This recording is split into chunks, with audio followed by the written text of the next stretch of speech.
이번 시간에는 이 다니엘서 12장 1290일과 1335일 예언, 그 다음에 매일 드린 제사, 그 다니엘서 12장 연구의 그 예언 연구 시리즈로서 다섯 번째 시간인데요.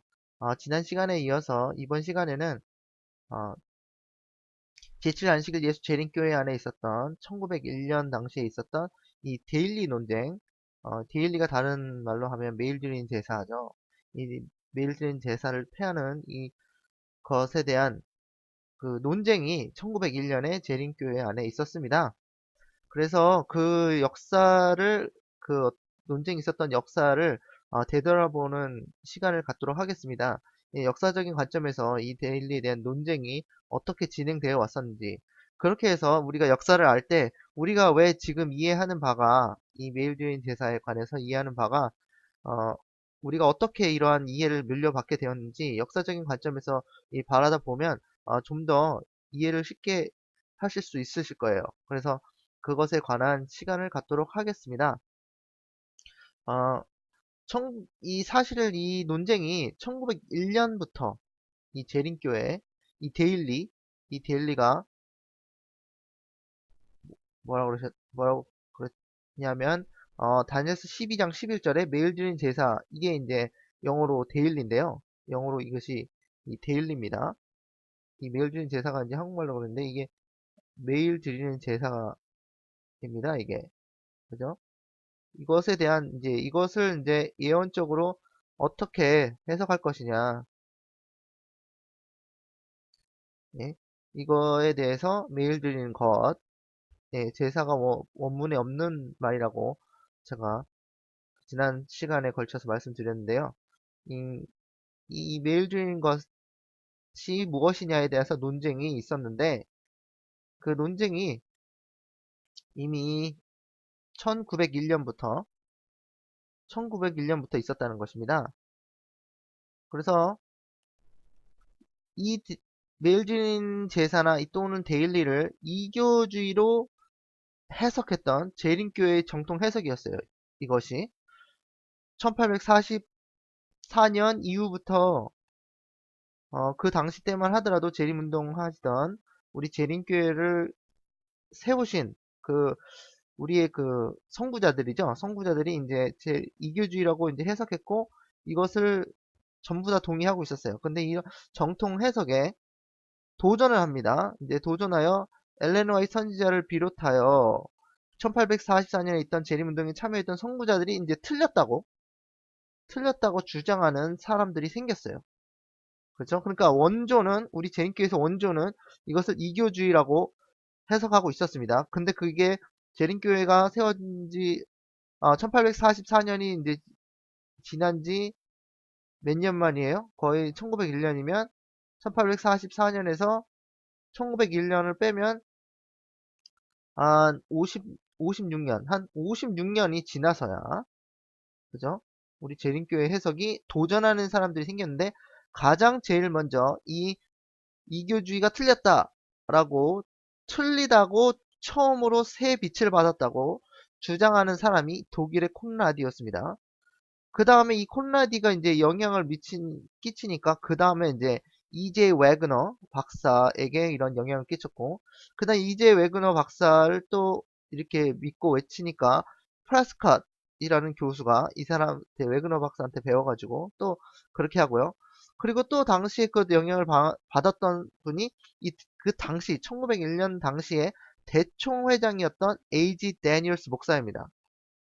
자, 오늘 여러분께서 이 얘기를 처음 들으신 분들이 많으실 거예요. 그러나 저는 이제 재림교회 역사적인 그 자료를 보고, 이렇게 주장하는 것입니다. 그들은 분명히 그때 당시에 논쟁이 일어났을 때 엘렌 지 화이트이 그 논쟁을 중단하라 그랬어요. 그런 기록이 많이 나와 있습니다. 분명한 기별을 받았음에도 불구하고 선지자의 권면을 이제 무시하죠, 이제. 무식하고 못 배운 여자라고 무시를 하면서 이제 선지자의 그 권한을 무시합니다. 이 당시에. 그래서 이제 재림교회 학교에 있었던 배틀크릭 대학에 이런 오류들을 가르치기 시작했어요. 근데 가르쳤던 이 오류가 여러 개입니다. 여러 개의 오류들을 이제 배틀크릭이라고 하면 이제 재림 교단에 가장 먼저 세워진 이 교회, 학교죠. 근데 거기서 이제 오류들을 가르치기 시작했어요.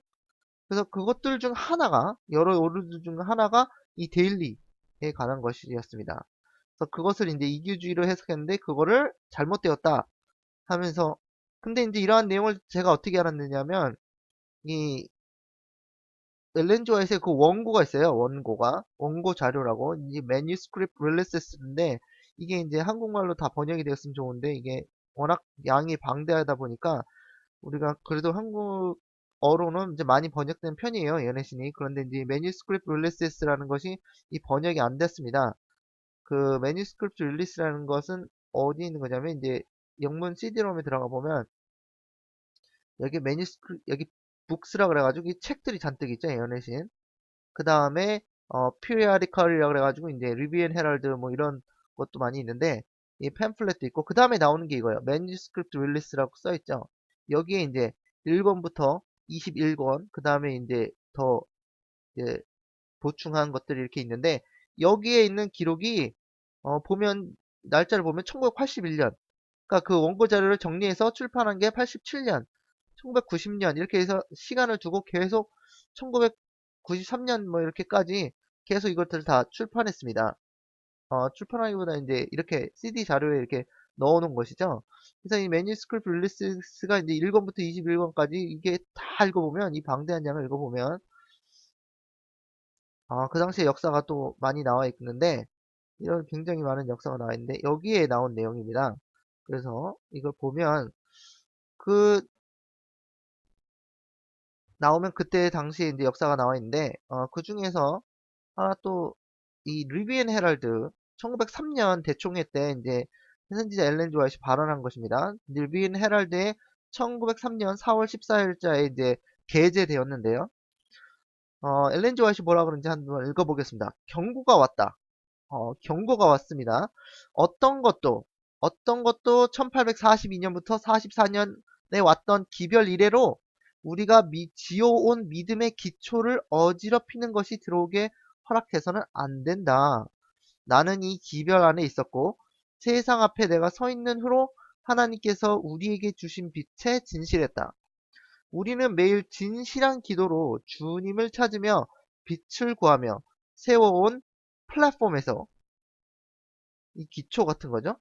내려오라고 권하지 않는다. 당신은 내가 하나님께서 내게 주신 빛을 포기할 것이라고 생각하는가?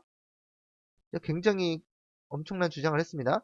그것은 시대의 반석과 같은 것이다. 그 빛이 나에게 주어진 이래로 나를 항상 이끌어왔다. 자, 이 부분이 굉장히 중요한 진리를 담고 있습니다. 이게 가볍게 그냥 읽고 넘어갈 문제가 아닙니다. 다시 설명해 드릴게요. 대총회에서 한 발언입니다. 대총회에서 이런 엘렌 조아잇이 경고가 왔다 그랬어요. 그럼 무슨 경고가 왔는지 우리가 연구해야 되겠죠? 근데 이 내용을 읽어보면 어떤 것도 1842년에서 44년, 이때가 언제입니까? 이때는 뭐예요? 이 재림운동 시대예요. 재림운동 때. 그때 받아들였던 기별, 이래로 우리가 지어왔어요. 이분들이 믿음의 기초를 다져왔단 말이에요. 근데 어지럽히는 것이 들어왔다는 거예요. 그게 경고입니다.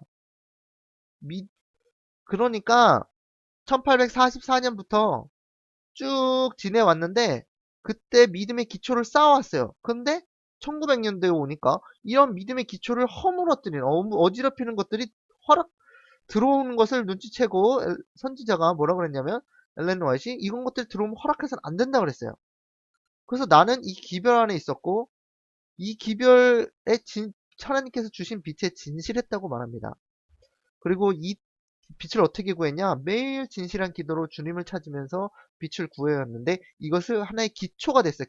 석이 됐습니다. 믿음의 집을 짓는데, 이 믿음의 기둥이 집이 된 기초를, 제가 그림을 잘 못 그리는데, 이런 믿음의 기초를 세운 게 이 당시에 가지고 받아들였던 기별이란 겁니다. 근데 우리 재림교인들 이 당시의 역사나 이런 기별들을 잘 몰라요.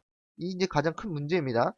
근데 이것을 엘렌 조아시 뭐라 그랬냐면, 이게 제가 굵은 글씨로 강조해놨는데, 그것은 마치 뭐라고요? 시대의 반석과 같은 것이다. 이 반석이 누굽니까? 반석.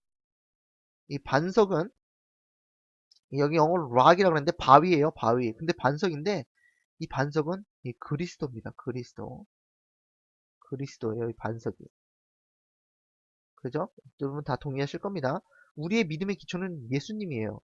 근데 그것은 1842년부터 44년까지 받았던 이 기별이 무엇과 같은 것이라고 얘기하고 있냐면 시대의 반석, 모든 시대의 반석과 같은 것이다. 이거 기초가 단단한 기초에 우리 재림교회가 세워졌다. 재림교회가.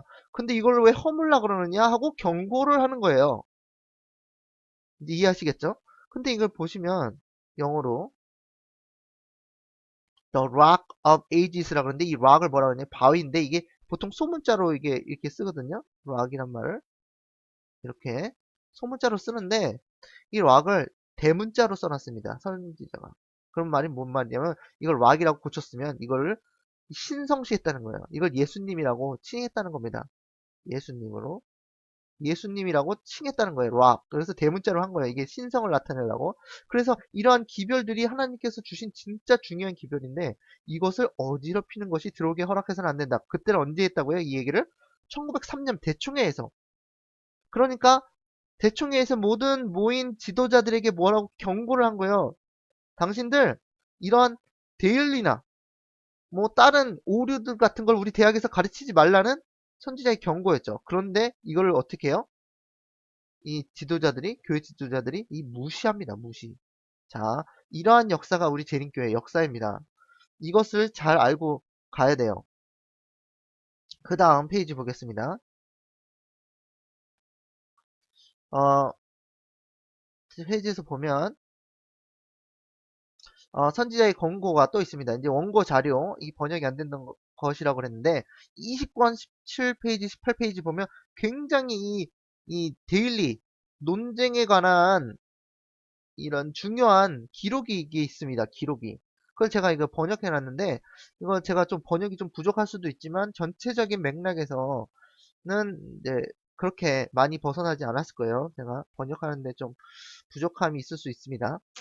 자, 읽어보겠습니다. 여기는 이제 엘렌지 화이트 유산위원회가 이 글이 시작되기 전에 이 약간 그 서문을 달아놓은 거예요. 이건 제가 더한 것이 아닙니다. 엘렌지 화이트 유산위원회에서 이 배경을 설명한 서문이에요. 이 본격적인 내용은 여기서부터 시작됩니다. 에이지 데니얼스는 1901년 대총회에서 대총회장으로 선출되었습니다. 자, 에이지 데니얼스 이 사람인데 알아두셔야 됩니다. 이름.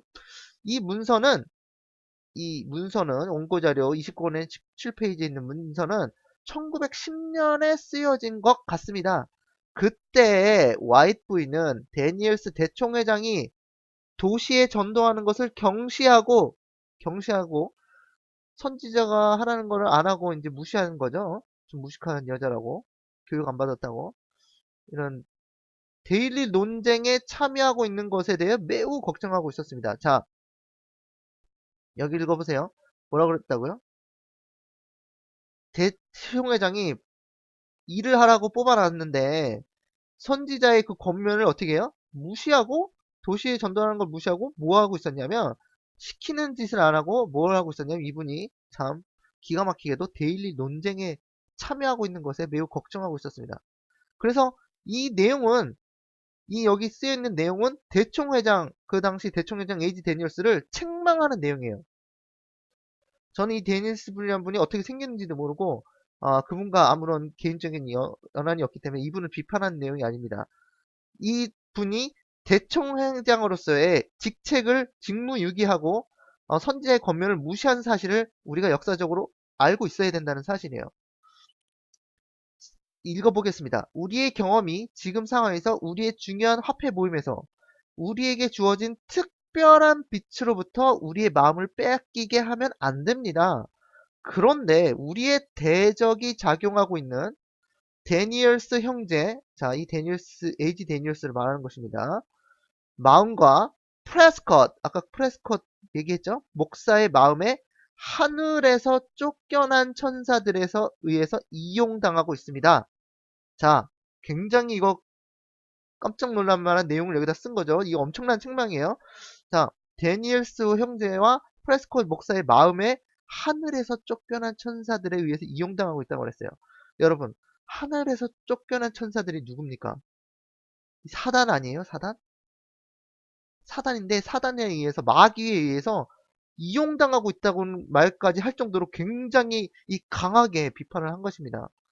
근데 이 책망을 한 것이죠. 이 선지자가 개인적인 원한이 있어서 그런 게 아니에요. 이 대총회장이라는 자리가 이 백성을 죽이고 살릴 수 있는 영적으로 그런 엄청난 자리인데 감히 선지자를 무시하고 이렇게 하지 말라는 것을 하고 있었던 것이에요. 근데 이게 무엇이냐?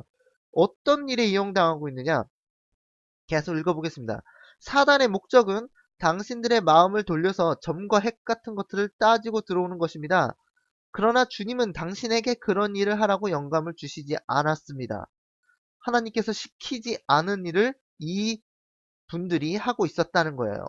그렇죠? 그러니까 이분들이 배틀크릭에서 이 프레스컷은 교수였는데 가르치고 있던 게 사단이 시켜서 오류를 집어넣었다는 말입니다. 여러분 이거 굉장히 충격적인 얘기죠. 그것들은 필수적인 것이 아니었습니다. 이게 제가 내용을 중요했습니다.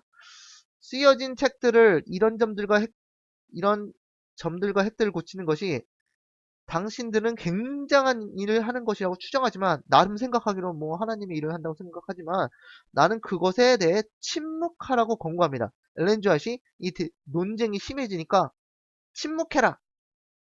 Silence is eloquent 이러면서 침묵이 최고 용변이다. 이런 식으로 말하면서 침묵하라고 계속 얘기했습니다. 당신 그런 거 하지 말라고. 근데 그걸 무시할까요? 받아들일까요? 무시합니다. 무시. 나는 당신이 결점들을 찾아낸 일을 그만하라고 말해야 합니다. 만약 이 악마의 목적, 자, 기가 막히죠. 대총회장이 하는 일이 누구의 목적이었다고요? 악마의 목적이었다고요. 실행되어지면 당신의 일들이 가장 놀라운 업적으로 여겨질 것으로 보일 것입니다. 그리고 나에게 처음부터 주께서 데니엘스 목사나 프레스콧에게 이러한 일을 맡기지 않았다는 것을 보여주셨습니다. 자, 느끼는 게 아니에요. 선지자가 하나님께서 보여주셨다는 거예요. 여러분 지금 굉장히 충격적인 내용이죠. 사단의 계략이 들어와줘야 되겠습니까? 사단의 계략이 누구를 통해서요? 대총회장을 통해서. 이 당시에 정말 이게 슬픈 역사죠. 우리가 이 역사를 다시 반복하면 안 됩니다. 그래서 이 역사를 올바르게 깨달고 우리가 이 사람을 비판하는 게 아니라 이 사람들의 개인적인 거를 비판하는 게 아니라 이러한 엄청나게 중요한 자리에 요직에 있는 사람이 사단의 계략을 들여와서 하는 일들이 있었다. 그걸 인정하고 우리가 그것을 고쳐나가야 되는 것입니다. 그래야지 하나님께로 또 하나님의 진리로 나아갈 수 있는 것입니다. 이 데일리, 이제부터 이 본 내용이 나오죠. 이 데일리라는 것이 이 매일 드린 제사죠. 이 데일리 논쟁에 참여했다고 그랬잖아요, 제가. 데일리라는 것이 그렇게 중요하게 여겨져서 이 중요한 시기에 우리 사업을 전진 못하게 하고 사람들의 마음을 혼란시켜야 되겠습니까? 그것이 무엇이든 간에 우리의 사업을 방해하면 안 됩니다. 사단이 매 순간 지켜보고 이 논쟁을 일으키는 영이 금지된 영이기 때문에 이 마귀의 영이겠죠. 이 주제는 소개되어서는 안 됩니다. 사단의 대리자가 그의 사업을 시작할 것이고 우리들 중에 혼란을 가져올 것입니다. 당신은 시험 문제가 아닌 것에 견해 차이를 두려울 부르심을 받지 않았습니다. 당신이 침묵하는 것이 금입니다. 자, 이와 같이 선지자의 권고와 책망에도 불구하고 또한 이들이 하는 일이 사단이 시키는 것이라고 말했음에도 불구하고 이 일은 계속돼요. 선지자가 1915년에 죽은 후에도 여러 오류가 재림교회에 자리 잡게 됩니다. 그 중 하나가 이 데일리란 메일 있는 것의 해석입니다. 엘렌 G. 화이트의 죽음 후에 이것에 대해서 가장 많이 항의하던 목사 중에 J.S. 워시본이라는 목사가 있었는데 이분은 엘렌 G. 화이트의 편에 서서 엘렌 G. 화이트 죽음 후에도 이 진리를 위해서 투쟁하던 사람이었어요. 그때 당시에 이 엘렌 G. 화이트 죽은 후에 아주 본격적으로 이제 눈에 가시 갔던 이 엘렌 G. 화이트이 돌아가시고 나니까 1915년에 돌아가셨는데 이 진리를 위해서 투쟁하던 사람이 선지자가 돌아가시니까 이게 막을 길이 없는 거예요. 이때까지만 해도 못 고쳤어요. 이런 우리의 진리를. 근데 1915년이 되니까 돌아가시니까 이제 얼싸 잘 됐다. 이런 식으로 이제 고치려고 본격적으로 시작하는데 이때 이것을 막던 분이 이 와시번, JS 와시번 목사였습니다. 그래서 이 대총회까지 가가지고 1922년에 이 대총회가 열렸을 때 이 H. 데니얼스를 이 향해가지고 잘못된 걸 경고하고 일어서가지고 많은 교인들이 일어나가지고 이 대총회장이 여기서 자리를 물러나게 됩니다. 그런 책임을 지는 것처럼. 그래서 물러나게 됩니다. 1920년에. 그래서 이러한 역사가 있었는데, 굉장히 중요한 역사였어요. 자, 여기서 중요한 것은, 예언의 신에 찾아보면, 이제, 데일리에 관해서 논쟁을 하지 마라. 그랬어요. 근데 이분들이 하지 말라는데 해가지고, 오류를 들여왔죠. 이 오류를 들여왔습니다. 이건 분명히 오류였어요. 이분들이 소개한 것이 오류였어요. 근데 그 오류를 들여와가지고, 이 재림교의 믿음을 바꿔놨어요. 이 진리를. 바꿔놓고 지금 현재 이거에 대해서 언급하면 거꾸로 이렇게 잘못됐다는 것을 지적하는 사람으로 데일리 논쟁하지 말라 그럽니다. 자기네들이 1901년에 지도자들이 이렇게 해서 나중에 1920년대쯤에 바꿔놓고서는 진리를 사단의 오류로 악마의 오류로 바꿔놓고서는 이제는 그거 잘못했다고 이제 그거 다시 뒤집어야 된다. 우리 진리로 돌아가야 된다고 주장하면 엘렌 G 화이트의 그것에 대해서 침묵하라는 그런 예언의 신의 그 권면을 가지고 거꾸로 오류를 바꾸는 거를 다시 진리로 바꿔놔야 되지 않습니까? 왜냐하면 그것이 사단에 의해서 계획된 건데 이걸 바꿔놔야 되잖아요. 오히려 제자리로. 근데 이것을 주장하면 오히려 우리가 갑자기 이렇게 주장하는 사람들이 침묵하는데 침묵 안 한다고 하면서 엘렌 G 화이트의 말을 안 듣는다고 이 거꾸로 정말 기가 막힌 주장을 하고 있습니다. 정말 이것이 얼마나 사단의 이 정말 계획이 얼마나 우리 교회에 들어와서 이 진리를 오류로 바꿔놓고선 이제 오류를 잘못했다고 얘기하니까 엘렌 G 화이트 그거에 대해서 논쟁하지 말라 그랬는데 왜 논쟁하냐? 그러면서 우리가 거꾸로 당하고 있는 거예요. 정말 참 기가 막힌 노릇이 아닐 수 없습니다. 정말 여러분 이것을 정말 마지막 때에 잘 판단하셔야 돼요. 이제 이 와시번 목사가 그래서 너무나 이것에 대해서 대항하기 위해서 이 와시번 목사가 어떻게 했냐면 이 책을 썼어요. 이 책자입니다. 소책자를 써서 이제 교인들에게 분포했는데 이 교인 책자가 뭐라고 그랬냐면 소책자가 The Startling Omega and its True Genealogy 해가지고 이 번역을 했어요. 제가 이 경악할 오메가의 배도와 그것의 실제 계보란 뜻으로 제가 이게 번역했는데 번역이 좀 부족할 수도 있습니다. 어쨌든 원문은 이 책자를 냈는데 이것도 33페이지 되는 분량입니다. A4 용지로 33페이지 되는 분량을 제가 이제 다 번역했는데 일부만 이제 인용합니다. 여기서 제가 다루는 내용은 다른 내용도 있지만 와시번 목사의 증언에서는 이 오메가의 배도와 이 데일리에 관한 이 매일 드린 제사에 관한 것에 대해서 이 강력하게 주장한 내용입니다. 굉장히 중요한 내용이니 한번 다 읽어보겠습니다. 홈즈 형제요. 이 소책자가 만들어진 배경이 이 홈즈 형제에게 편지를 쓰는 것을 기록한 것부터 시작합니다. 이 홈즈 형제에게 와시번 목사가 홈즈 형제란 분에게 편지를 쓰는 것부터 시작합니다. 배도의 모든 형태와 국면이 한 뿌리에서 나온다는 것을 기억하세요.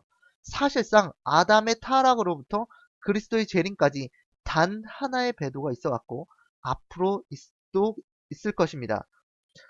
창조자보다 창조물을 위한 경배와 섬김. 그러니까 하나님보다 그 피조물을 위한 경배와 섬김. 모든 창조물, 심지어 사단도 처음 순결할 때는 하나님의 창조물이었습니다. 그러므로 결국 끝에는 하나님의 가장 똑똑하고 위대한 창조물인 사단이 궁극적으로 진짜 하나님을 경배하지 않는 사람들에 의해 경배받게 되는 것입니다. 그는 계속적으로 영어로 continually 했습니다. 범죄 안에 있습니다.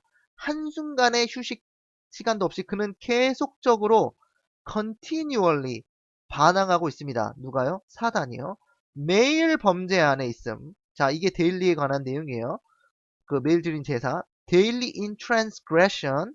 매일 범죄하는 거예요. 매일 범죄하는 상태. 범죄함의 계속으로 인하여 다니엘서 8장 12절 여기 인용했죠? 그죠? 문자적으로 히브리어도 그렇습니다. 이제 히브리어까지 나옵니다. 히브리어는 이 하타미드라고 이제 썼죠. 하타미드 매일 있는 것 또는 계속적인 것, 정기적으로 계속적 있는 것 뭐 이렇게 주장하시죠. 안식일이라고 이것이 매일 드리는 것이 안식일이라고 주장하시는 분들이 그러죠. 베파샤라는 이제 히브리어인데 안에 범죄 안에 있다. 그 히브리어 단어 베는 히브리어 두 번째 알파벳 베스인데 분리할 수 없는 전치사입니다. 그것의 의미는 영어로 안에 in이라는 뜻이고 이거는 히브리어 렉시콘을 참조하세요라고 했는데 이거는 이제 모르셔도 되고요. 그것은 성경 가장 첫 번째 단어입니다. in the beginning 할 때 in이라는 이제 태초에라는 이것에 in이 이게 베라는 이게 히브리어를 썼다는 거예요. 그래서 여기까지 읽어보면 여기까지 읽어보면 사단이 매일 범죄 안에 있었다는 거예요. 그것이 뭐라고요? 이 데일리라는 겁니다. 데일리. 매일 있는 것. 그죠? 그래서 이것은 데일리라는 것은 매일 하나님께 반항하는 것이라고 이 와시모 목사가 주장하는 것이에요. 매일 하나님께 반항하는 것, 매일 하나님께 죄 짓는 것, 매일 범죄 안에 있는 상태가 데일리라는 거예요. 그죠? 이분은 이렇게 주장하시는 거예요. 근데 이 데일리가 좋은 거예요? 나쁜 거예요? 당연히 하나님께 반항하는 거니까 이 악한 것입니다. 악한 것. 악한 것이라고 우리의 그 선구자들은 다 이것을 악한 것이라고 주장해 왔어요. 근데 최근에 뭐 안식이라고 주장하는 거. 안식일은 여러분 어떤 겁니까? 악한 것입니까? 좋은 것입니까? 안식일은 선한 거예요. 그러니까 이거를 반대로 얘기하기 시작하는 거예요. 우리 일부 재림교인들이. 이 악한 것을 좋은 것으로 해석하니 이게 해석이 대로 되겠습니까? 이게 가장 큰 문제라는 거예요. 사단이 왜 그랬는지 이거 굉장히 중요해집니다. 그래서 범죄 안에 매일 있는 것은 본래 사단이고 그래서 어떤 종교이든지 악마를 경배하게 됩니다. 모든 이교들, 이방 종교들은 직접적이든지 간접적이든지 악마를 경배하는 것입니다. 그렇죠? 고린도전서 10장 20절, 레위기 10장 17장 7절. 그래서 모든 이방 종교, 불교, 힌두교, 범신론, 하나님은 모두고 모든 것이 하나님이라는 사상이 이제 범신론이죠. 이 켈러그 박사의 그런 주장이었죠. 새로운 사상 등등이 범죄 안에 매일 있는 것입니다. 크리스찬 과학에서 우리는 기독주의의 얇은 면으로 덮여있는 범신론을 보는데 이것도 사실 똑같은 범죄 안에 매일 있는 것입니다. 강신주의도 마찬가지로 개화되고 현대화된 이교주의가 있으나 여전히 동일한 악마 숭배가 범죄 안에 매일 있는 것입니다. 로마 제국 시대에 있었던 이교주의로부터 교황주의로 된 교회의 엄청난 배도도 단순히 기독교의 옷을 예전에 똑같은 이교주의에다 씌워준 것에 덮어 씌워준 것이죠. 불과합니다. 똑같은 실제 인물이지만 양의 옷을 입은 늑대는 그냥 자연 그대로의 옷을 입고 있는 늑대보다 훨씬 더 위험합니다. 그렇죠? 어떤 사람들이 악마를 뭐 숭배한다고 해서 우리한테 전도하려고 그러면 그걸 누가 속아 넘어갑니까? 그죠? 다 악마의 모습으로 하고 우리에게 다가오지 않고 어떻게 영어요? 강명의 천사로 우리에게 다가온 다음에 그 다음에 우리를 오류 속에 빠지게 하는 게 가장 더 위험하죠. 이 매일 있는 범죄, the daily transgression은 매일 있는 황폐함이며 이교주의인데 그 자리를 황폐함의 범죄, 이게 어렵습니다. daily transgression, 매일 범죄하는 상태가 이 매일 범죄하는 상태가 이 daily desolation, 매일 범죄하니까 우리의 마음이 황폐하게 되죠. 하나님께서 거하실 수 없는. 근데 이 이교주의인데 그 자리를 어떻게 해요? 황폐함의 범죄, 즉 교황권, 영어로는 transgression of desolation으로 이 넘겨주었습니다. 이 다니엘서 8장 13절을 인용했습니다. 하나의 배도가 첫 번째 미혹으로 계속적인 범죄가 창조물을 즉 창조물의 말을 창조자의 말씀 위에 올려놓았습니다.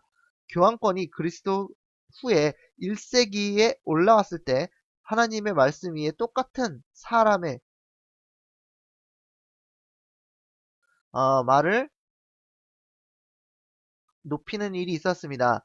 그래서 켈력 박사의 범신론적인 기독교 과학 배도 때 교회 증언 8권에서 그렇게 강력하게 비난받았고, 특별 증언 시리즈 이 2와 7에서는 다시 예언의 신에 대한 한 것이었고, 궁극적으로 성경 위에 사람의 말을 높인 것이었습니다. 이해가 가시죠?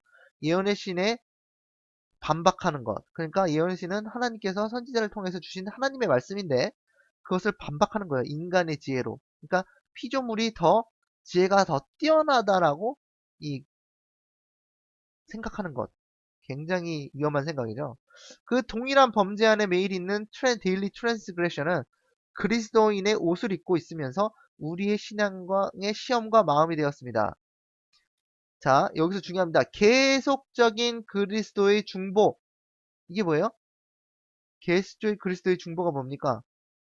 이것이 뭐냐면 예수님의 하늘 성서 봉사 사역을 말하는 것이죠. 계속적으로 우리 죄인을 위하여 하늘에서 중보 사업하시는 거 맞아요. 근데 여기서 그거 사실이 틀리다는 게 아니고 이 매일 범죄 안에 있는 상태를 예수님의 계속적인 그리스도의 중보라고 이것을 바꿔놓은 것입니다. 이것이 프라스컷의 매일 드리는 것에 대한 정의입니다. 정의를 내린 거예요. 자, 매일 드리는 것이 무엇이냐? 그것이 매일 있는 범죄가 아니고 예수님의 중보다. 자, 어떤 분은 매일 드리는 제사 이것을 뭐라 그런다고요? 안식일이라 그리고 어떤 프레스코셋의 영향을 받은 그것의 교회가 이제 그렇게 오류로 받아들이는 그러한 오류를 받아들이는 이후로부터 우리 쭉 역사적으로 우리 재림교회가 여태까지 이 얘기까지 이것을 뭐라고 바꿔놨다고요? 악마적인 건데 이것을 그리스도의 중부 좋은 것이다라고 바꿔놨다는 거예요. 누가요? 이 당시 계셨던 분들, 특히 이 프라스콧 이 목사님이 그랬다는 거예요. 처음에 있었던 컨스탄틴과 교황권 당시에 똑같은 단 하나의 그리고 원초적인 가장 위험한 모습으로 나타난 베드로가 가장 신성한 옷을 입고 있는 것입니다. 대학교에 충성스럽고 진실한 사람들이 있습니다. 그러나 3명의 사람들이 있는데 그들이 어떤 면에서는 다를지 몰라도 그들은 모두 프라스컷 교수가 가르친 새로운 데일리의 가르침을 옹호하고 있습니다. 지금 오류가 들어왔는데 사단의 막마의 교리가 들어왔는데 교회에 이것을 옹호하고 있었다는 거예요. 그러니까 뭐예요? 사단이 우리 교회에 들어와서 진리를 바꿔놓고 있었다는 겁니다. 그리고 그것을 받아들이지 않는 사람들은 과민 반응하는 생각이 좁은 그리고 시대에 뒤처져서 워싱턴 대학의 새로운 재림교회의 생각을 따라잡지 못한 인간들이 됩니다. 이제 비난을 받는다는 거죠. 그러므로 범죄 안에 매일 있는 것, 이교주의, 이방종교, 강신술, 그리고 직접적으로 하는 악마 숭배, 이가 프라스콧에 의하여 계속되는 예수님의 중보가 되었습니다. 가장 놀랄만한 역사의 변화입니다. 여러분 깜짝 놀라실 거예요. 그죠? 이런 교회의 역사가 있다는 거 아무도 가르쳐 주지 않았습니다. 이걸 왜 감추고 있는지 모르겠습니다. 우리가 과거에 지난 잘못된 것을 알고 있어야지 발전을 하는데 이런 것들을 그냥 꽁꽁 숨기고 있으면 모르고 계셔서 이제 그냥 가만히 놔두셨을 분도 있을 텐데 우리가 이제 이것을 깨닫는다면 우리가 이제 오류에서 진리로 넘어와야죠. 그런데 이것에 대해서 반대하시는 분들은 도대체 무슨 영적인 무슨 영을 가지고 이렇게 반대하시는지 모르겠어요. 자, 지금 뭐 한국에서는 이러한 사실이 알려지지 않았기 때문에 한국에서는 이제 반대하시는 분들은 없는 것으로 알고 있습니다. 그러나 이제 미국에서는 그러한 일들이 많이 있습니다. 그래서 악마 숭배가 계속되는 예수님의 중보가 되었습니다. 시대의 가장 거대한 위선자예요. 뱀이 비둘기의 둥지에서 쿡쿡거리고 있어요. 뱀이 비둘기에서 잡아먹지 않고 잡아먹을 것처럼 그냥 비둘기 신용을 하고 있다는 거예요. 용이 용 옷을 입고 하나님의 어린 양의 목소리와 임무를 맡고 있어요. 이 굉장한 이 도전이었죠. 그 워시먼 목사의 굉장한 비난이었는데 이게 사실이 그런데 그걸 가만히 안 놔둘 수 없죠. 이 인간적인 비난을 말하는 게 아니고 교회가 다 죽게 생겼다 이거예요. 교회가 지의 오류를 받아들임으로 인해서. 그래서 지금 엄청나게 했는데 예언의 신에서 절대 시험하는 것이 되지 않아야 될 것. 자, 여기 뭔 말이냐면 예언의 신에서는 이게 시험하는 진리가 아니라고 얘기했습니다. 그때가 배경이 어떻게 되냐면 우리가 배경과 그 역사를 이해해야 돼요. 예언의 신에서는 절대 시험하는 진리가 되지 않을 거니까 선지자가 그 데니엘스와 프레스코 목사에게 이거 시험하는 진리가 아니다. 이거 가지고 제발 논쟁 일으키지 말고 오류를 들이지 마라. 이런 식으로 얘기한 건데 절대 시험하는 것이 아니라고 그렇게 주장한 거예요. 그런데 그것을 바꿔놨어요. 그러면서 그렇게 바꿔놓게 되니까 결과가 어떻게 돼요? 시험하는 진리가 아니온 것이었는데 우리 교회가 오류를 가지고 있으면 되겠습니까? 그러니까 예언의 신에서 절대 시험하는 것이 되지 않아야 될 그것, 그리고 이 주제에 관하여 이전의 신념이 절대 시험거리가 되지 않았던 것이 이제 이 최근에 이 마귀가 와서 들어와서 마귀의 영향을 받아서 이것을 우리의 종교에 시험하는 것으로 바꿔놨어요. 왜? 오류로 바꿔놨기 때문에 다시 진리로 가야 되잖아요. 데일리의 것에 관하여 침묵이 금이라는 예언의 신 증언에 대하여 노골적인 반박과 무시하는 듯한 위반임에도 대학에서 지속적으로 끈기 있게 오류가 가르쳐져 왔습니다. 이건 제가 하는 말이 아니에요. 이 워시번 목사가 증언한 것입니다. 그때 이 워시번 목사는 굉장히 교회 재단에서 그 당시에 중요한 직책을 맡고 있었던 분이었어요. 그래서 이제 그거에 대해서 증언하는 거죠. 끔찍한 후속평이 증명합니다. 어머니 뱀이 그녀의 둥지를 우리의 훈련학교 배틀크릭 대학에서 틀고서 여러 가지 이상한 가르침을 들여왔는가에 대한 경고가 얼마나 필요했는지 말입니다. 사실 제만큼이나 오래된 이 새로운 데일리의 가르침을 모든 현대 배도자들이 가지고 있고 우리는 그것을 켈록 박사의 배도와 연관된 다른 사람들과 웨그너, 존스, 켈록 박사 그리고 프레스컷을 통하여 유산으로 물려받았습니다. 1907년 후반기에 119페이지짜리 매일 읽는 것 또는 저녁에 관한 아침에 관한 이상에 관한 팜플렛이 켈록과 존 콜버드에 의해 출판되어 나타났는데 거기서는 안티오코스 에피파네스에 의한 팔레스타인의 지방의 침략에 관한 이 예언의 해석이 살아납니다.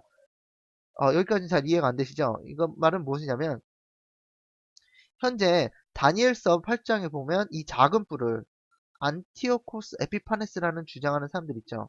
이건 개신교의 그 사상이죠, 지금. 그런데 우리 재림교에서는 다행히 이것 작은 뿔을 교환권으로 해석하고 있습니다. 다행이죠. 올바르게 해석하고 있어요. 근데 여러분 이게 그냥 교환권이라고 우리가 처음부터 해석했기 때문에 우리가 지금 이해하고 있는 게 아니에요. 이것을 뭘로 바꾸려고 그랬냐면 안티오코스 에피파네스로 바꾸려고 그렇게 대학에서 가르치던 사람들이 있었는데 교환권이 아니라고? 그러면 교환권이 아니라고 가르치는 사람 누구겠어요? 거의 그 제수이트에 천주교 제수이트에서 사주를 받은 사람이 우리 교회 와서 그런 거 아니에요. 근데 그 바꾸려는 시도가 있었어요. 그래서 그걸 누가 했냐면 이런 사람들이 다 했다는 거예요. 이 프레스컷 특히 이런 사람이 그랬어요.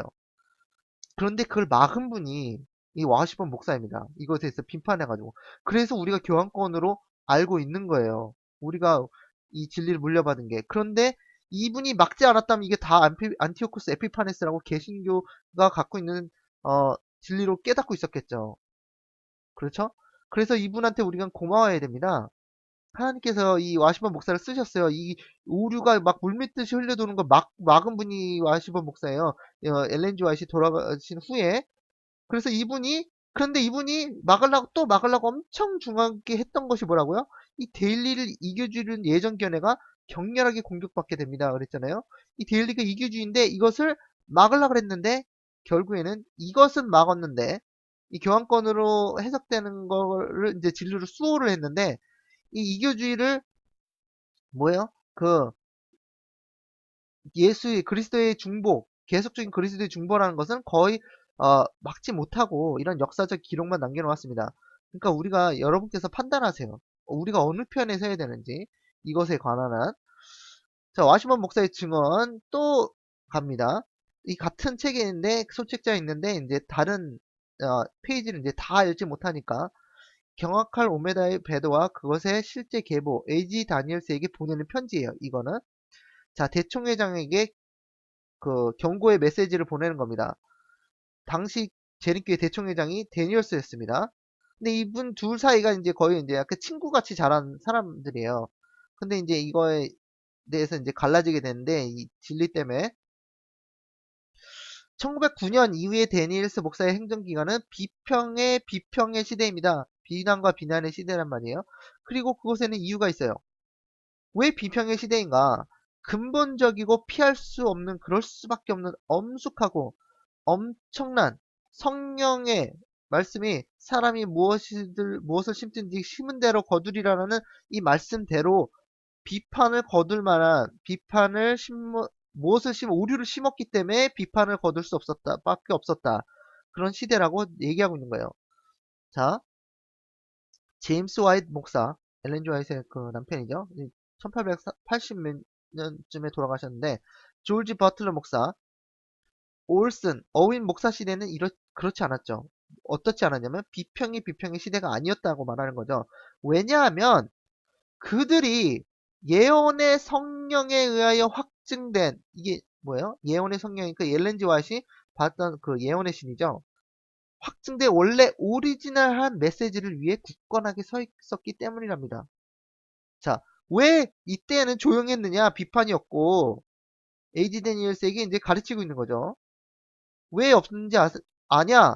그것은 왜냐하면 예언의 신에 대해서 확증된 우리가 가지고 있던 오리지널 이 기별 메시지를 위해서 반대하지 않고 그것을 굳건히 지키고 있었기 때문에 이 비난과 비평이 없었다는 거예요. 그러나 보세요. 그러나 영어로 but이죠. but. 그러나 당신은 누구는요?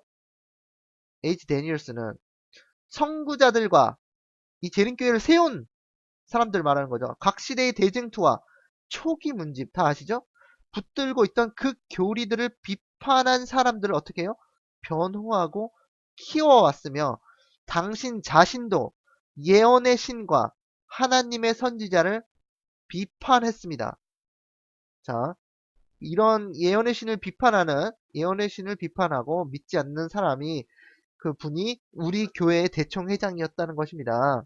얼마나 그러니 사단의 계략이죠, 그게. 1920년 내시빌에서 멤피스로 가는 기차에서 밤에 나눈 당신과 나와의 대화에서 누구와의 대화예요? 이 워시번 목사와 이 에이지 데니얼스 사이의 대화에서 당신은 데일리에 관한 이게 메일드린 제사죠. 웨그너 이 이제이 웨그너를 말하는 겁니다. 견해를 옹호하면서 초기 문집이라고 하는데 제가 잘못 오타가 났네요. 초기 문집입니다. 75페이지에 나온 내용 뭐라고 나왔냐면 초기 문집에 1844년 이전 곧 모두가 연합되어 있을 당시에는 거의 모두가 매일 드리는 것에 대한 올바른 견해 일치되어 있었다는 이런 내용이 있었죠. 지난 시간에도 공부했었는데 그것에 초기 문집이 써있는 내용이 에이지 데니스가 뭐라고 하냐면 완전하지 못한 진술이라고 나에게 말했습니다.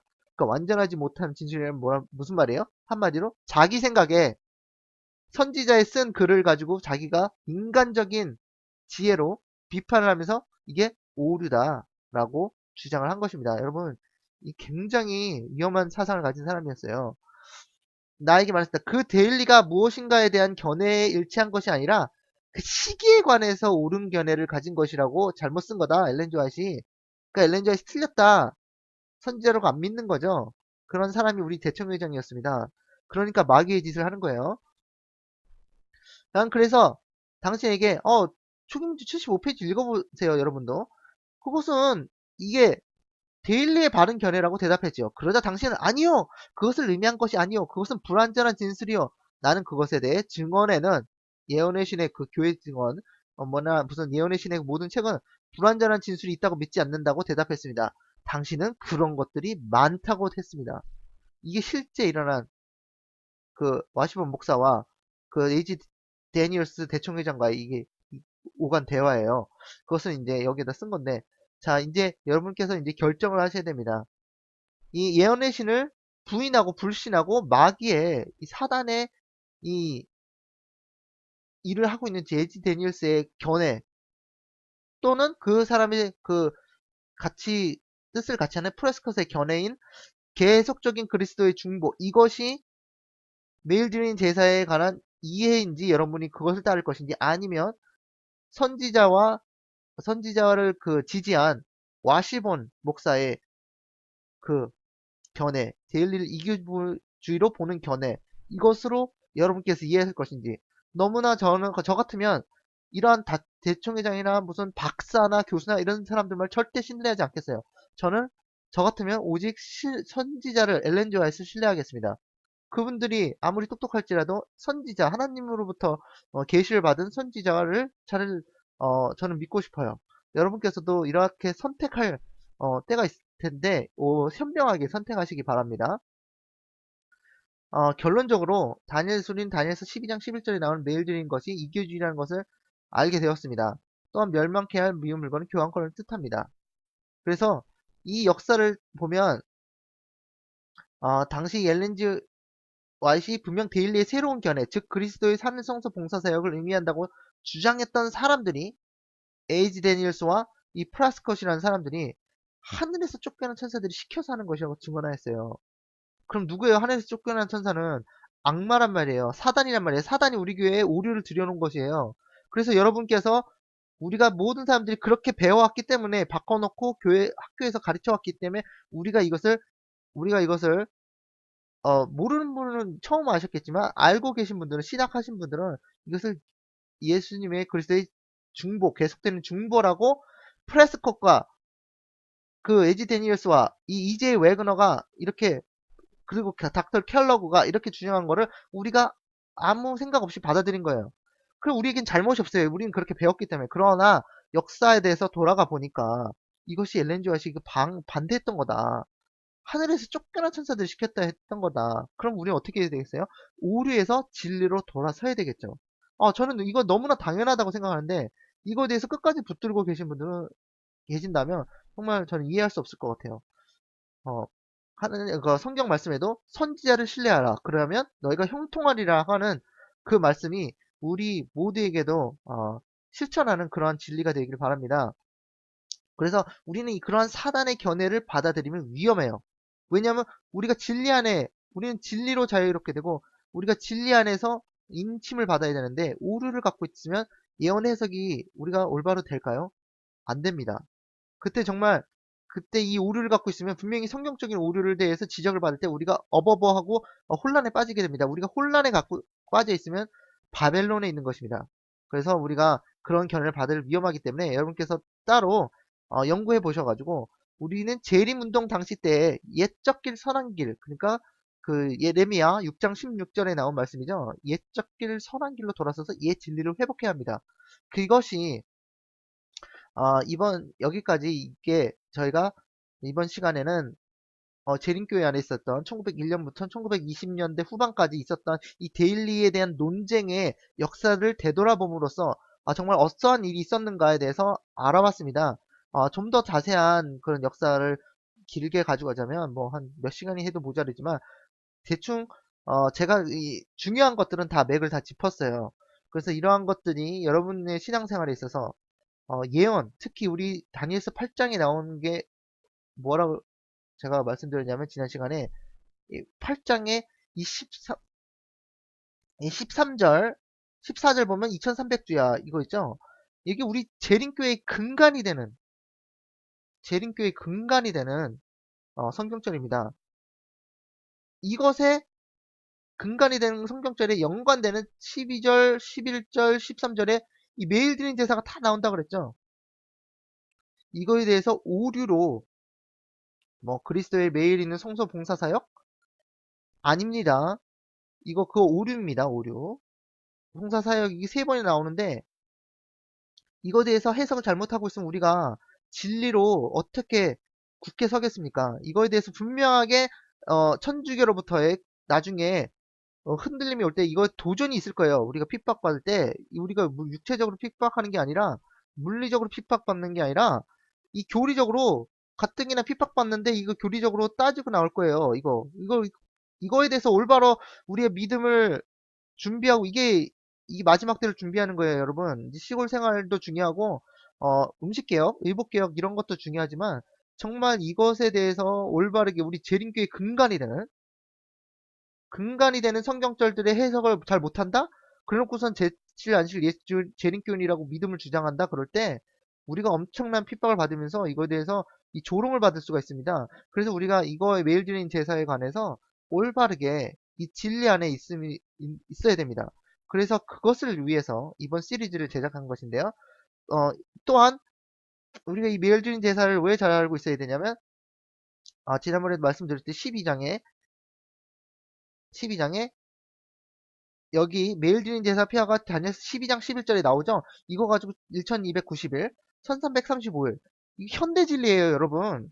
이거를 안식일이라고 잘못 주장하는데 이게 해석이 제가 분명히 이번 시리즈를 통해서 보여드렸어요. 이게 안식일은 좋은 것인데 선구자는 그게 이 메일 드린 제사 악마적이라는 걸 그랬어요. 매일 범죄 안에 있는 상태라고 그랬어요.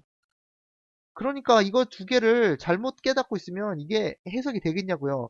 그래서 지금 1335일, 1290일, 이것에 대해서 뭐 논란이 많은데 이거를 잘못 알고 있으면 이 기산점이죠. 이 메일 드린 제사가 패하는 것이 잘못 알고 있으면 여러분 이거 진리로 인침을 받지 못합니다. 그래서 이거에 대해서 그분들이 무조건 잘못했다고 얘기하는 것보다 귀를 닫는 것보다 성경적으로 그러한가를 따졌을 때 우리가 정말 이것을 안식일이 아니고 그리스도의 성서 봉사 사역도 아니고 이교주의더라. 교황권이 이교주의를 폐하면서 올라오는 508년에 이교주의더라. 이거 똑바른 이 예언, 시간적인 예언의 이거를 우리 재림교의 근간을 흔드는 역할이 될 수 있기 때문에 이것을 올바로 알고 있어야 됩니다. 그래서 그래야지 우리가 이러한 온갖 교리 바람이죠. 이런 예언 엉터리라고 그러면 너무 모욕적인 말이고 이러한 잘못된 그분들도 나름대로 열심히 성경을 연구하셨더라고요.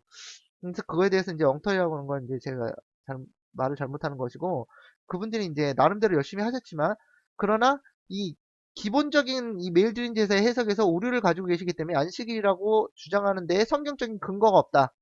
그리고 제가 주장한 이교주의는 엘렌지 와이시고 선지자를 비롯해서 이 선구자 우리 재림교회를 세운 선구자들이 그 다 주장한 바가 살펴보고 그들이 옳았다는 것을 증명하는 시리즈였습니다.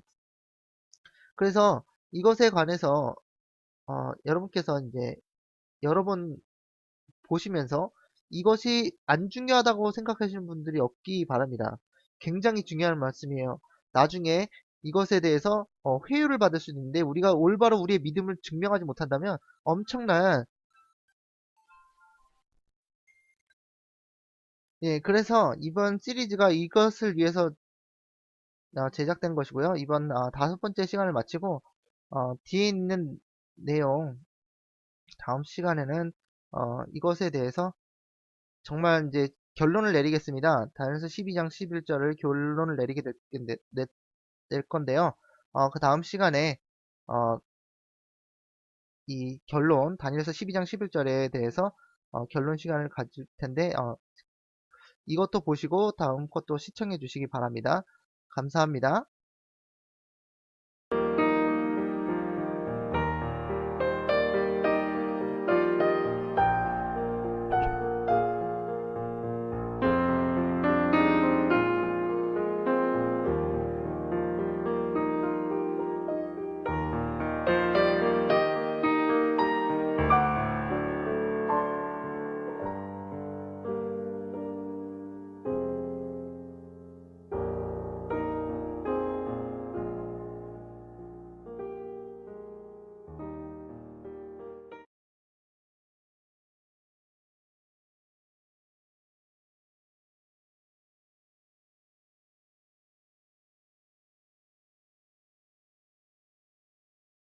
근데 윌리엄 밀러만 이렇게 얘기했느냐?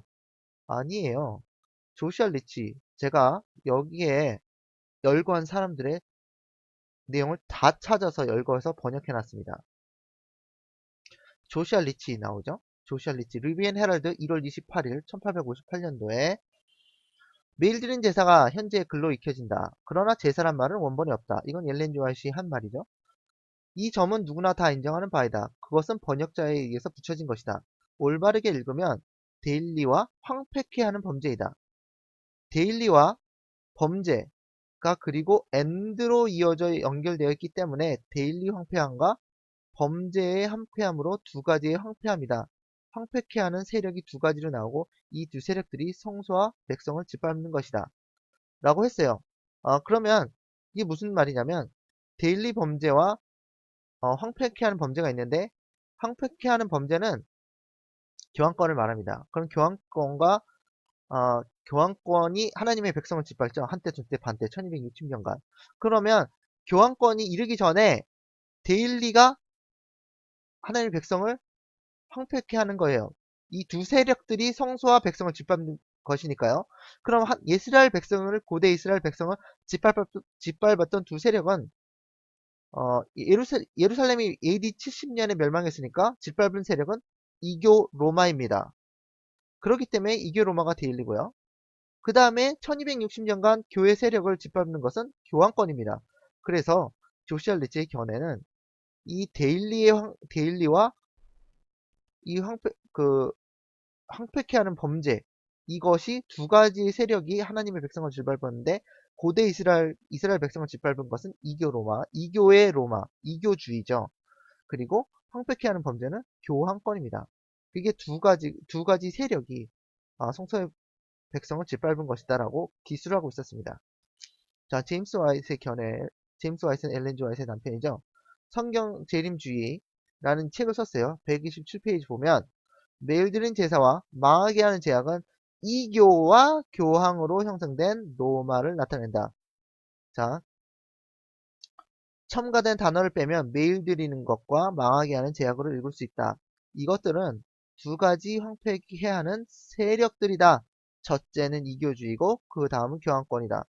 자, 제임스 화이트도 마찬가지로 윌리엄 밀러와 조시아 리츠와 같은 견해를 가지고 있었습니다. 예외가 없습니다.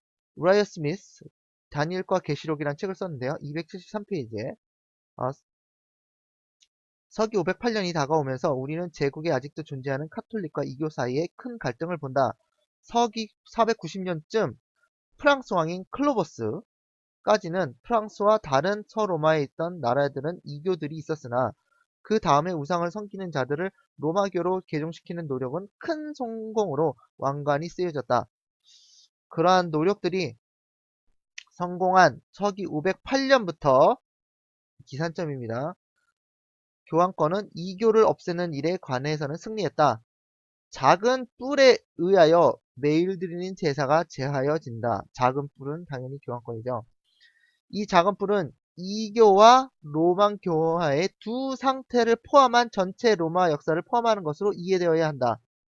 그렇죠?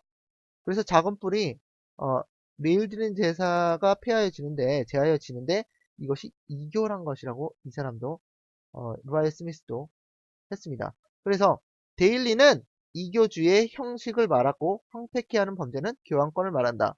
결론이죠. 자, 그럼 잔 앤드루스는 다르게 말했을까요? 그의 책 성서와 2300주야 34, 35페이지에 보면 교회를 황폐케 하고 살아계신 하나님의 성소를 짓밟은 사단의 두 가지 큰 세력은 논쟁할 필요도 없이 이교주의와 교황권이다. 그리고 분명한 것은 이교주의로부터 교황권으로 바뀐 것은 로마의 권세 때 일어난 것이다. 자, 이 잔 앤드루스가 뭐라 그런 거냐면 다니엘서 8장에 13절에 보면 내가 들은즉 거룩한 자에게 말하더니 다른 거룩한 자가 그 말하는 자에게 묻되 이상에 나타난 바 매일 드리는 제사와 망하게 하는 제약에 대한 일과 성소와 백성이 내어준 바 되어 짓밟힐 일이 어느 때까지 일고 하며 그러니까 잔 앤드루스라는 사람이 말하는 건 무엇이냐면 하나님의 백성, 성소와 백성이 짓밟힐 일이 누구한테 짓밟히냐면 매일 있는 것과 망하게 하는 제약, 이 교황권이에요. 이 두 가지 세력에 의해서 짓밟히는데 그게 누구냐? 그건 분명히 이교주의와 교황권이다 라고 주장을 하는 것입니다. 여태까지 읽은 모든 사람들이 일치했죠. 스티븐 헤스켈은 뭐라고 그랬을까요?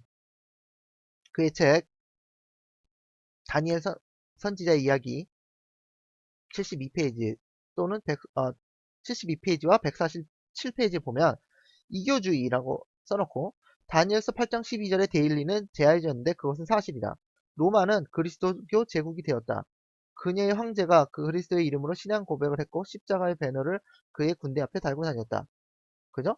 그러면서 이교주의와의 마지막 전쟁은 508년에 브리트니, 영국이 그리스도교를 받아들이면서 끝났다.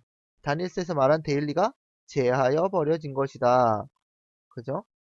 서기 538년까지 로마에서 교황을 보좌에 앉히기 위한 길이 열렸다. 자, 데일리가 제하해졌다고 했습니다. 그 뜻은 영국이 이교주의에서 그리스도교를 받아들이는 사건이 바로 508년이었는데 그것이 이 스티븐 헤스켈의 견해입니다. 이교주의가 그리스도교 교황 그러니까 그리스도교가 이제 로마 교황 그 로마교를 받아들인 거죠. 그것을 받아들이는데 그것이 이교주의가 폐해진 것이라고 스티븐 헤스켈도 해석을 한 것입니다. 존 러프보러는 뭐라 그랬냐면 하늘의 이상들 22페이지에서 하나님의 백성을 핍박할 두 엄청난 세력들 이교주의와 교황 세력들을 말한 것입니다. 그죠?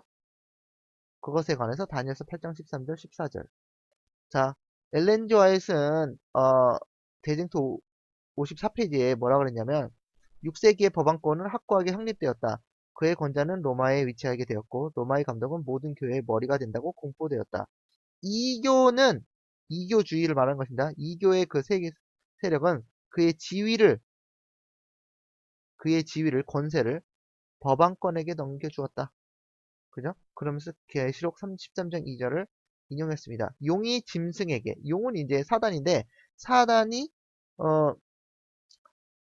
엘렌 지 화이트이 또 다른 말로 뭐냐면 이게 용이 사단을 의미하지만 두 번째 의미로서는 용이 이교 로마를 상징한다고 했습니다. 그래서 이교 로마가 짐승 교황권에게 자기의 능력과 보좌와 큰 권세를 주었다고 했습니다. 그래서 결론은 우리의 그 모든 선구자들이 또 주역이었던 선구자들이 전부 다 했었다는 것이죠. 뭐에 매일 드리는 제사가 이교주의라는 것에 올바른 견해로 일치되어 있었다는 것입니다. 또 그것에 대한 증거가 지난번에 보여드렸던 1850년 차트 도표 예언 도표 이거 하나님께서 명령해서 이거 만들라고 그러신 그 도표입니다. 하나님께서 명령하신 거예요. 이 도표를 만들라고. 만들었는데 508년 페이건 도미니언 이교의 그 세력이죠. 또는 더 데일리가 이제 매일 드린 그것입니다. 매일 드린 제사라고도 하죠. 아예 뺐어요. 제사란 말을. 엘렌 지 화이트 그것이 하나님이 보여주셨다 그랬죠. 제사란 말이 원래 원본이 없다고. 그래서 제사랑 상관없는 것입니다. 매일 있는 것입니다. 매일 있는 것. 이 매일 있는 것, 더 데일리가 영어로는 데일리고 히브리어는 타미드. 그런데 이 대한일서에서는 하타미드라고 쓰였다고 그랬죠. 그것이 508년에 제해졌다는 것입니다. 자, 이 정도면 뭐 논란의 여지가 없을 것 같아요. 이 정도면 너무 분명하게 우리의 선구자들이 이것에 대해서 일치하고 있었다는 거고 그것을 우리가 그런 사실을 너무나 오래된 역사이었기 때문에 한 160년 역사의 내용이었기 때문에 우리가 잊어버린 거죠. 그걸 잊어버리고 현재 다르게 그것을 까먹고 우리 재림교인들이 과거를 잊어버렸어요. 그죠? 이 과거의 기록들을 잊어버리고 우리가 이제 지금 엉뚱한 주장을 하게 된 것입니다. 그래서 이것이 너무나 분명하게 보여드렸기 때문에 논란의 의지가 없을 거라고 생각합니다. 그러면 이것에 대해서 성경 다니엘서 8장을 한번 다니엘서 8장에 대해서 연구해 볼게요. 이 다니엘서 8장에도 나와 있거든요. 그래서 다니엘서 8장에는 이렇게 나온 것이 우리 이 매일 드린 제사를 이해하는데 어떤 의미가 있는지 한번 연구해 보는 시간을 갖도록 하겠습니다. 다니엘서 8장에 매일 드린 제사가 나오는데 우리가 논란이 되었다는 것은 다니엘서 12장이라고 그랬죠. 다니엘서 11장에 12장 11절에 매일 드린 제사를 폐하며 나오는데 이 똑같은 이 언어가 예를 들어서 뭐 여기 어디 있죠? 데일리가 이 히브리어 8548 타밋인데 이게 어디에 나오느냐? 뭐 다니엘에서 찾아보다가 그러면 8장 11절, 12절, 13절이 나오고 11장 31절이 나오고 12장 11절이 나옵니다. 지금 12장 11절에 나온 건데 이 다 똑같은 거예요.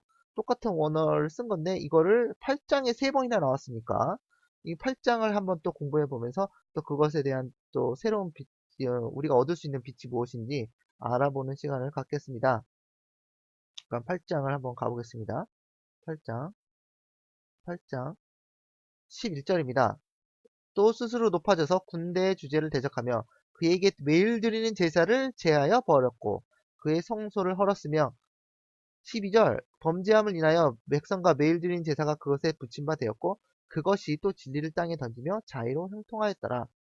8장 13절 내가 들은즉 거룩한 자가 말하더니 다른 거룩한 자가 그 말하는 자에게 묻되 이상에 나타난 바 이 말은 계시에 나타난 바 매일 드리는 제사와 망하게 하는 제약과 그 다음에 그것에 대한 일과 성소와 백성이 내어준 바 되어 집합할 일이 어느 때까지 일고 하매 8장 14절 굉장히 유명한 성격 구절이죠. 그가 내게 이르되 2300주야까지니 그때의 성소가 정결함을 입으리라 하였느니라. 자, 8장 14절이 무엇이냐면 2300주야 재림교회의 근간이 되는 교리를 담고 있는 성경절이죠. 그런데 거기까지 이르는 8장 11절, 12절, 13절에 전부 다 매일 드린 제사가 나옵니다. 그죠? 여기도 나오고요. 세 번이나 나와요. 13절에. 그래서 14절에 대답을 하는데 14절의 대답이 13절에 근거한 대답입니다. 그죠? 그러니까 8장 14절이 연관, 우리 재림교의 근간이 되는 교리와 지성소에 들어가신 조사심판에 대한 교리와 맞물리는 성경절들에 전부 다 매일 드린 제사가 들어가 있어요. 그러니까 여러분 중요하겠죠? 이것을 올바르게 해석하는 것이. 잘못 해석하면 우리 근간이 되는 교리를 흔들 수가 있기 때문에 이것에 대해서 아주 잘 연구해야 됩니다. 그래서 이 노트로 돌아가 보면요. 8장 11절, 12절, 13절에 나와 있다는 것을 우리가 알았습니다. 그 매일 드린 제사란 것이. 근데 제사라는 말은 원래 원문이 없다는 것을 알았습니다. 8장 11절 읽었죠? 12절, 13절 이렇게 나옵니다. 그냥 우선 이제 11절, 12절, 13절을 이렇게 그냥 딱 떼서 보면 이게 무슨 예언의 내용인지 알 수가 없으니까 8장 1절부터 차근차근 보도록 하겠습니다. 8장 내용을 파악해 보겠습니다. 자, 8장을 보시면요. 8장 1절에 이런 말씀이 있어요. 나 다니엘에게 처음에 나타난 이상 후 벨사살 왕 3년에 다시 이상이 나타나니라 이랬어요. 처음에 나타난 이상이란 당연히 죄송합니다. 8장에 처음에 나타난 이상이란 당연히 이제 다니엘서 7장에 나타난 이상입니다. 바빌론 왕 벨사살 왕 원년 첫 번째 해에 다니엘이 침상에 꿈을 꾸며 내 속으로 이상을 받고 그랬는데 이 이상이란 받은 이 이상이 어디죠? 비전이라고 하는데 이게 2376이라고 해서 이제 카존과 비슷한 원어를 썼어요. 근데 이 8장에 오면서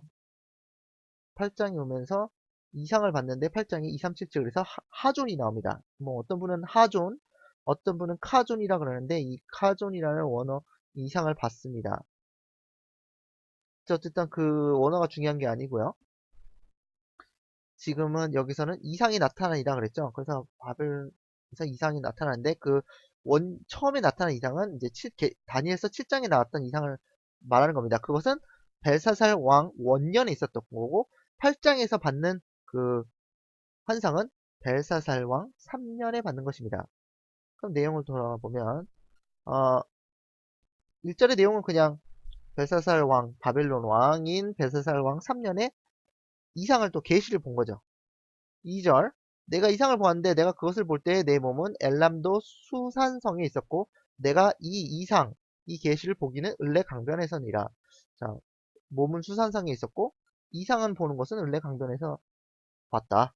뭐 그런 내용이고요. 8장 3절 내가 눈을 들어본즉 강가에 두 뿔 가진 수양이 섰는데 여기서 이제 두 뿔 가진 수양이 나옵니다. 두 뿔이 다 길어도 한 뿔은 다른 뿔보다 길었고 그 긴 것은 나중에 난 것이더라 그랬어요. 자, 그럼 두 뿔 가진 수양이 무엇이냐? 우리가 힘들게 해석할 필요가 없습니다. 다니스 8장 20절에 이미 해석을 해놓았어요. 가브리엘이 내가 본 바 두 뿔 가진 수양은 곧 메다와 바사, 그러니까 메데 페르시아를 말하는 거죠. 메데 페르시아의 왕들이요. 나중에 난 뿔은 페르시아 제국을 상징합니다. 그죠? 이거는 이미 해석이 되었기 때문에 뭐 어려운 게 없습니다. 그래서 다니엘이 보았는데 두 뿔 가진 수양인데 그 두 뿔 가진 수양은 바로 메데 페르시아더라. 8장 4절. 내가 본즉 그 수양이 서와 북과 남쪽을 향하여 받으나 뭘 뿔로 이게 받았다고요. 그것을 당할 자가 없다. 짐승이 하나도 없고. 그러니까 당할 그 메데 페르시아를 그 당시에 이길 나라가 없었다는 거예요. 참고를 할 때. 그래서 그 짐승이란 건 짐승은 이제 나라잖아요. 짐승은 나라이잖아요. 나라가 하나도 없고 그 손에서 능히 구할 리가 절대로 없으므로 그것이 임의로 행하고 스스로 강대하더라. 에스더 1장에 보면 아하수에로 왕이 페르시아 메데 페르시아 왕인데 전국에 127도를 거느린 진짜 강대한 제국이었습니다. 그래서 스스로 강대하더라. 예, 메데 페르시아를 두고 하는 말입니다. 자, 8장 5절. 내가 생각할 때 한 수염소가 서편에서부터 와서 서쪽으로부터 옵니다. 온 지면에 두루 다니되 땅에 닿지 않으며 땅에 발이 닿지 않아요. 엄청 빠르죠? 두 염소 두는 사이에 현저한 뿔이 있더라. 이랬습니다. 자, 이것도 설명할 필요가 없습니다. 다니엘서 8장 21절에 털이 많은 수염소는 곧 헬라 왕이요. 헬라는 이제 그리스를 말하죠. 두는 사이에 있는 큰 뿔은 곧 그 첫째 왕이요. 이랬어요. 그래서 이제 여기에 보면 양이 있었는데 이 양은 메데페르시아고 5절에 수염소가 나오는데 그 수염소라는 거는 이제 수컷이란 거죠. 그 수염소는 헬라, 그리스를 가리킨다. 여기 다 해석을 해줬죠. 그 다음에 그 첫째 왕은 알렉산더, 유명한 알렉산더 아시죠? 예, 알렉산더 왕이죠. 8장 6절에 보니까 그것이 두 뿔 가진 수양. 두 뿔 가진 수양은 아까 메데페르시아라고 그랬죠. 곧 내가 본 바 강가에 섰던 양에게로 나아가되 분노한 힘으로 그것에 달려가더니. 자, 수염소, 곧 그리스, 헬라 제국이 수양, 곧 메데페르시아와 전쟁을 일으킵니다. 그 다음에 8장 7절에 보면 내가 본즉 그것이 수양에게로 가까이 나아가서는 더욱 성내어 그 수양을 땅에 엎드리고 짓밟았으나 능히 수양을 그 손에서 벗어나게 할 리가 없었더라. 그 얘기는 이제 수염소랑 수양이 싸웠는데 수염소가 이겼다는 얘기죠. 그러면 그 무슨 내용이냐? 헬라 제국이 그리스 제국이 메데페르시아의 전쟁에서 승리하여 전 세계를 장악합니다. 그래서 이제 알렉산더가 이제 전 세계를 정복하죠. 그 다음에 다니엘서 8장 8절에 수염소가 스스로 심히 강대하여 가더니 강성할 때 그 큰 뿔이 꺾이고 그 대신 현저한 뿔이 뿔 4개가 하늘 사방을 향하여 났더라. 이랬습니다.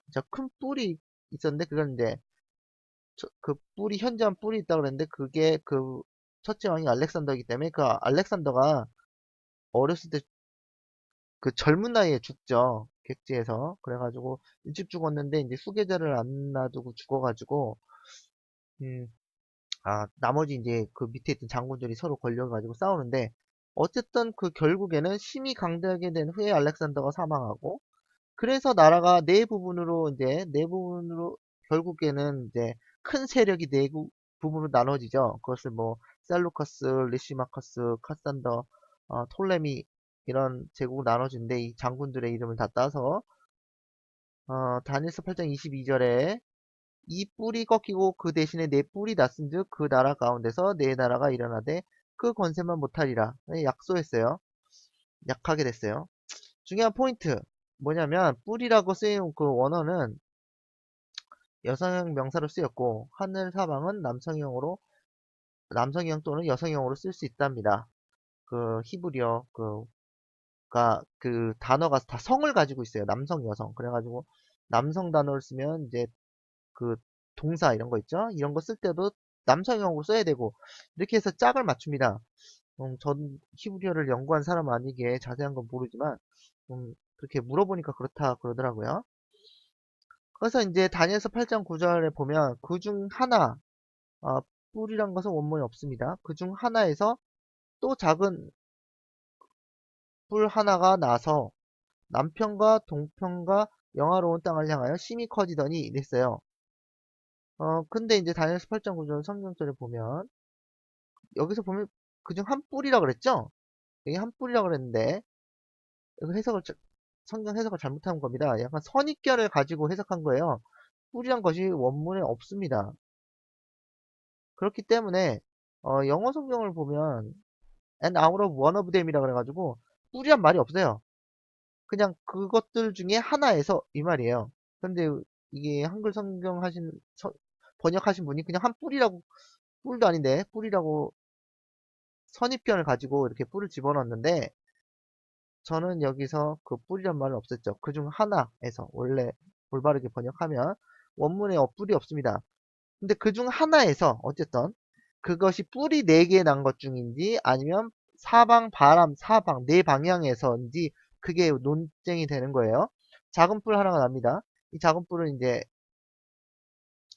작은 뿔은 여러분이 잘 아시는 이제 로마 세력인데, 로마가 작은 뿔이 처음에 났을 때 교황 세력을 난 게 아니라 이교 로마가 먼저 나온 거죠. 하나가 나서 남쪽과 동편과 영화로운 땅을 향하여 심히 커지더니, 자, 작은 뿔이라고 하는데 여성형으로 쓰입니다. 작은 뿔은 이교 로마를 상징합니다. 지금은 그 그리스 다음에 바로 교황권이 올라온 게 아니죠. 로마가 이집트, 시리아, 그러니까 이집트는 남쪽 나라이고요. 시리아는 동쪽에 있고요. 그리고 영화로운 땅은 예루살렘을 정복합니다. 전부 다. 한글 성경에는 그 한 뿔에서 작은 뿔 하나가 나왔다고 했으나 사실 그렇지 않고 그중 하나에서 나왔다고, 그중 하나에서 이 작은 뿔이 나왔다고 번역해야 됩니다. 말씀드렸죠? 그 다음에 재림교회 성경 주석 8장 9절을 보면 이런 말씀이 적혀 있습니다. 그로 번역된 햄은 남성형이다. 그것은 문법적으로 선행사가 뿔이 아니고 내 바람임을 암시하는데, 이는 바람은 남성이나 여성 쪽으로 어느 쪽으로 될 수 있으나 뿔은 여성 명사만 될 수 있기 때문이다. 그러니까 그 중 하나에서 할 때 그 뿔이라 그랬으면 여성형으로 써야 되는데 그거를 그걸 가지고 햄으로 남성형을 썼어요. 그럼 뿔이랑 서로 이렇게 연결시키려면 여성형을 써야지.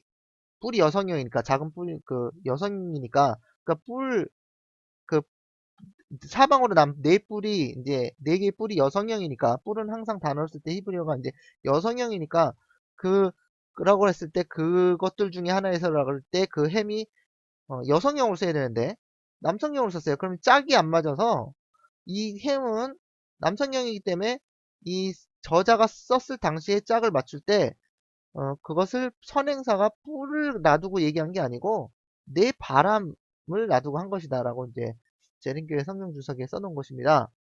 굉장히 어려운 부분인데, 이해하기 어려운 부분인데 이것만 가지고도 뭐 한 자세히 설명해야 되면 한 10분 15분 걸리는 것 같아요. 그래서 그냥 이렇게 된다고 알아두시고요. 그 다음에 8장 10절에 그것이 하늘 군대에 미칠 만큼 커져서 그 군대와 별 중에 몇을 땅에 떠들이고 그것을 짓밟고 그랬어요. 작은 뿔을 얘기하는 겁니다. 근데 이 뿔이 났는데 이 뿔을 이제 이트로 받은 거죠. 이트로. 영어로는 영어 성경 이트로 받은 거예요. 그럼 뿔이니까 그걸 이트로 받았는데 히브리어에서 그 이트라고 말한 것은 그것이 여성형으로 쓰입니다.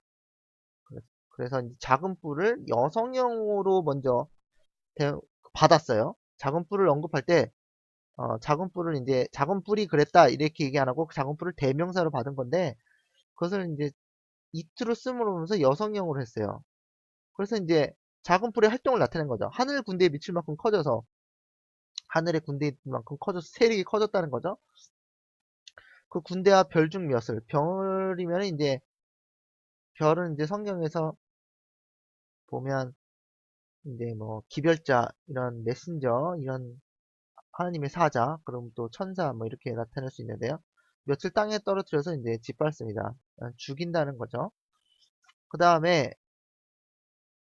여성형으로 쓰였기 때문에 여기서는 이제 작은 뿔의 세력이 어, 교황권일 때는 이제 교회 세력이잖아요. 교회 세력. 그렇기 때문에 이제 여성형으로 쓰였다. 이렇게 제가 설명한 것이고요. 그 다음 8장 11절에 보면 또 그가 했어요. 이제 근데 여기서는 이제 히를 씁니다. 히.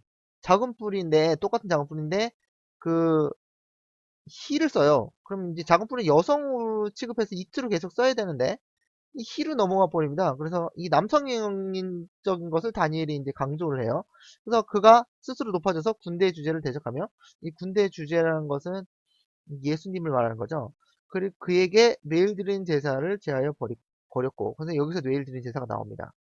그리고 이제 매일 드린 제사가 무엇이냐에 따라서 이제 어떤 분들은 이제 그 제사 제도를 없앴다, 아니면 뭐 매일 드린 제사가 이제 예수님의 하늘 봉사 사역이다, 뭐 이런 내용으로 번역이 되죠.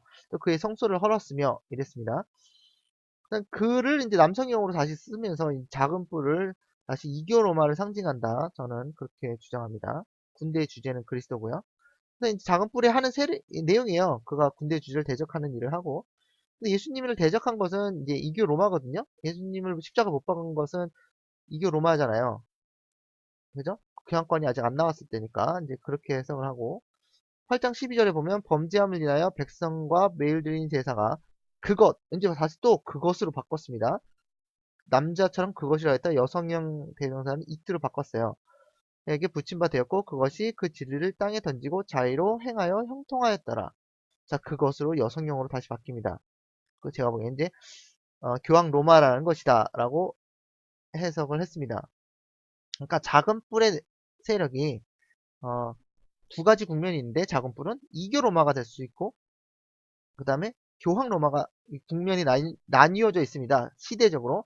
그래서 이제 교황 로마일 때는 이제 국가 세력이었잖아요. 국가 세력은 이제 남성으로 비유하고, 교회 세력인 교황권일 때는 여성으로 쓰였다. 그러면서 이제 그거를 다니엘이 일부러 그런 그 작은 뿔에게 변천사를 보여주기 위해서 10절에는 여성형으로 했다가 11절에는 또 남성형으로 했다가 12절에는 다시 또 여성형으로 돌아오는 그러한 이제 이 성의 전환을 자꾸 보여줘요. 그러면서 이제 로마가 이 작은 뿔의 세력이란 것이 이제 국가의 세력이었다가 이제 종교 세력으로 변천하는 과정을 보여줍니다. 저는 거기까지 이 내용인데요. 이제 여기까지 이해하시면은 이제 좀 이제 다 이해하신 겁니다. 그래서 이제 다니엘서 8장 13절이 나오는데요. 그 다음에 다니엘서 8장 13절에도 단서가 있어요. 이 메일 드린 것이 무엇인지.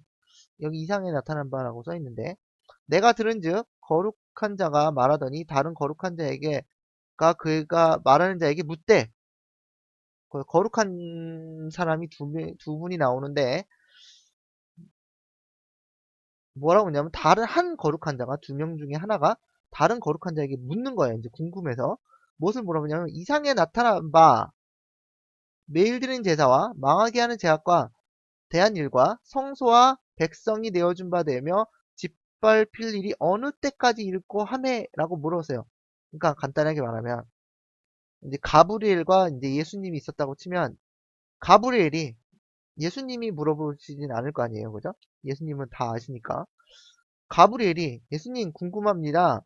이 매일 드리는 제사라는 것과 망하게 하는 제약이, 이 나쁜 이 악한 세력이 성소가 그 예루살렘 성소와 백성, 이스라엘 백성이 내어준 바 되어서 짓밟힐 텐데 그 때가 어느 때까지 그렇게 짓밟히겠습니까?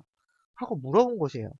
그런데 이제 그 짓밟히는 매일 드리는 제사와 망하게 하는 제약과 그리고 대한 일과 성소와 백성이 내어준 바 되면서 짓밟힐 이 모든 이 설명한 매일 드리는 제사, 망하게 하는 제약, 그리고 성소에 관한 거, 그 백성이 내어준 바 되어서 짓밟힐 일인 것이 다 어디 나타났다고요? 계시에 나타났다는 것입니다. 이게 엄청난 힌트입니다. 그죠? 이 계시에 나타났다는 것이 엄청난 힌트예요. 이런 매일 드린 제사와, 다시 한번 말씀드립니다. 설명드립니다. 매일 드린 제사와 망하게 하는 제약에 대한 일과 성소와 백성이 내어준 바 되어 짓밟힐 일이 전부 다 어디 나타났냐면 이상에 나타났어요. 계시에 나타났어요. 그럼 어느 계시를 말하는 거냐면, 어느 계시에 나타난 거냐면 8장, 여기에 나타난 겁니다. 8장. 그래서 여기까지 이상에 나타난 바가 되었잖아요. 이 이상에 나타난 바를, 이 이상을 누가 봤어요? 다니엘이 봤습니다. 이 다니엘의 나온 내용, 이 이상의 본 내용이 바로 무슨 내용이냐면 물어보는 거예요. 이상에 나타난 바 매일 드는 제사와 망하게 하는 제약에 대한 일과 성소와 백성이 내어준 바 되며 짓밟힐 일이 어느 때까지 이를까 하며. 그러니까 이런 모든 내용들이 하나님의 백성이 짓밟히고 어느 세력에 의해서 망하게 하는 제약, 이 교환권이죠. 그 세력에 의해서 짓밟힐 일이 어느 때까지. 근데 그게 그 이상에 나타났으니까 물어보는 거죠.